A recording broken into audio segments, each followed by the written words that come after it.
এখানে সকাল থেকে আমাদের এখানে অনেক বৃষ্টি হচ্ছে, যেটা বলার বাইরে।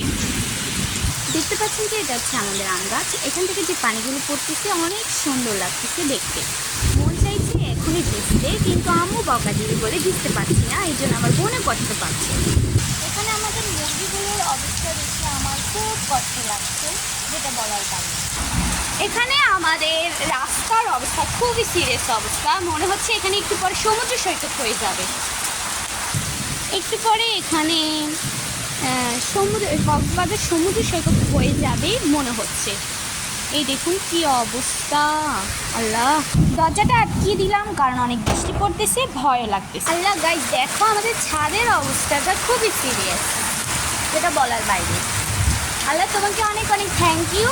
কয়েকদিন তুমি অনেক গরম পেলেছো, এখন আবার বৃষ্টি দিয়েছো, পুরো দুনিয়া তুমি ঠান্ডা করে দিয়েছো, এই জন্য থ্যাংক ইউ সো মাচ। এখানে ঝর্ণার মতো পানি পড়ছে, যেন এক্ষুনি গোসল করে ফেলি এরকম পানি পড়তেছে, অনেক সুন্দর লাগছে। আর এখানে আমার আম্মু পানি নিয়েছে ভাত রান্না করার জন্য এবং কি চা বানানোর জন্য। এটা তো নিয়েছি, কিন্তু এই যে একটু আগে যে আম গাছটা দেখিয়েছি, এটাতে অনেক আম ধরেছে মাশাআল্লাহ, আর এখনো আম আছে। কিরে মুরগি, তোর কি অবস্থা? তোর এই অবস্থা হয়েছে কিভাবে?